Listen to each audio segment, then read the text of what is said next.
entire judiciary. You are the youngest in the Supreme Court. You're also the first female Chief Justice. Now, like Lucci, I'll toss two questions into my one. What is the biggest problem you have had to deal with to push through what you want? And then, in addition to that, you are also coming in as the Supreme Court Chief Justice at the time where technology is overtaking everything. So let me ask first the first question about you as Maria Lourdes Sereno, the Chief Justice, the youngest in the court and the only woman leading this court. The youngest Chief Justice, if I'm not mistaken, Teddy can correct me, is Chief Justice Moran. Moran. Okay. Yes, I'm sorry. the second youngest. But if you are going to consider that this era is the modern era, then I'm the youngest modern era Chief Justice. And I happen to be female.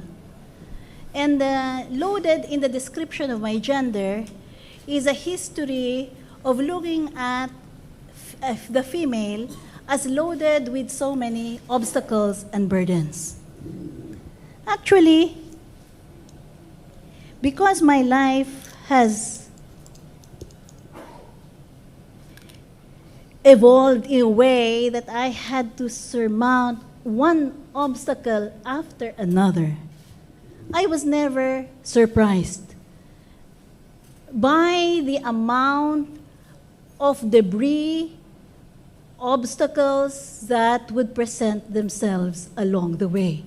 After all, Maria, this is a 112-year-old institution that has never had the kind of spring cleaning that all institutions should normally have periodically.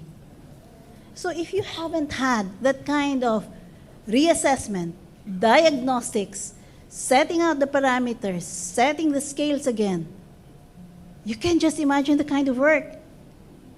And this is where the advantage of being a female who has had to multitask and who virtually has 10 hands doing things at the same time has afforded me. It is natural for me to multitask. It is natural. It is not strange for obstacles to come my way. But when you come to the question of the biggest obstacle, this is where I really need wisdom in. I have 18 years, and I have to deal with traditions in a 112-year-old bureaucracy. The expectations of our people rise exponentially as their exposure to other cultures that are more efficient and to the opening of alternatives of freedom that they are seeing before their eyes are rising. So, am I able to predict the level of expectations of our people in a way that we can be seen as sufficiently keeping in step with our bounden duty to reform and transform ourselves into an institution that can respond to those expectations? When do I say that people's expectations are already impossible, too much? When am I pushing myself too hard? When am I becoming too impatient? On my plate are several programs of action being done at the same time. I have a mind map that is comprehended in 4 pillars of reform with tentacles and branches from across the 4 pillars and all interlocking with each other.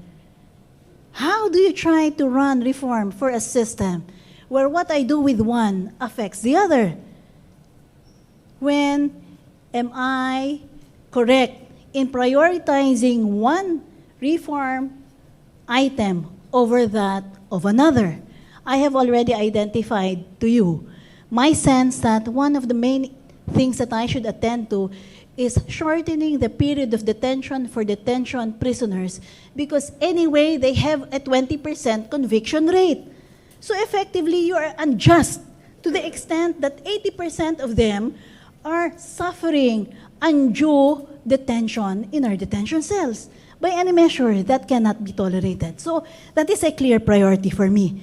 But there are others. The condition of our courthouses, the upgrading of the skills of our personnel, the manualization of our procedures, the teaching, the modernization of law school's outlook, and reform of the bar exams. What is to be prioritized? And I guess it also can be characterized as a common disease among women who want to accomplish everything all at the same time.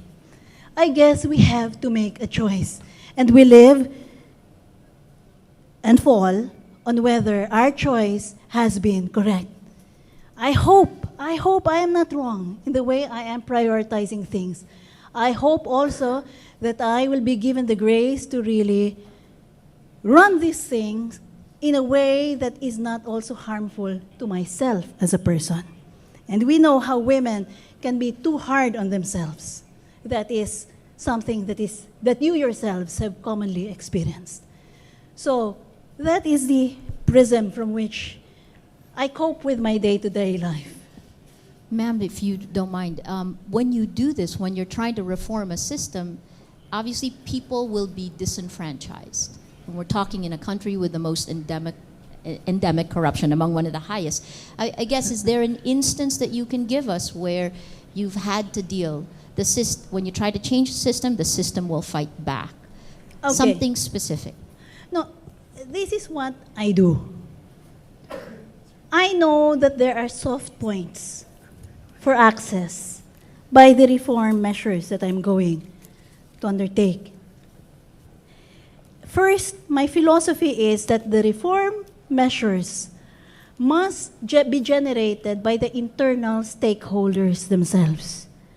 I am very keen about the process. That is why we have the process mapping programs that are going on that are internally driven, not externally funded, mind you, where our personnel are really defining for themselves right now their various roles, and they are now doing a job audit and drawing up their own terms of reference. That had not been done before.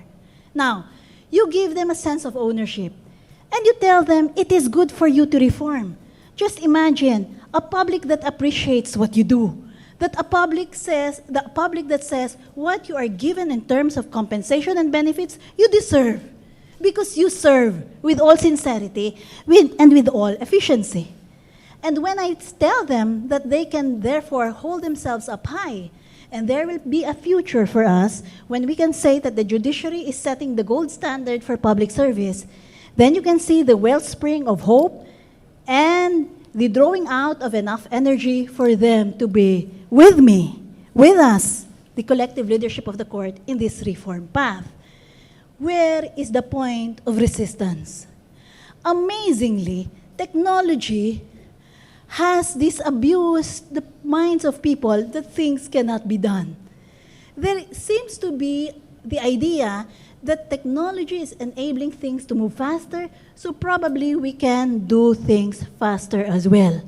I have already warned everyone, especially during the electronic courts presentation in Quezon City, where I said that the usage for information technology will remove intermediation of human brokers from the system, so that will allow us, Maria, to really focus on the points where, despite all the transparency measures, there will be secret deals in the future. And that you cannot stop unless you have the anti-corruption hard investigation being conducted by seasoned people, as Dean Jokno was proposing we set up. I am not yet at that point.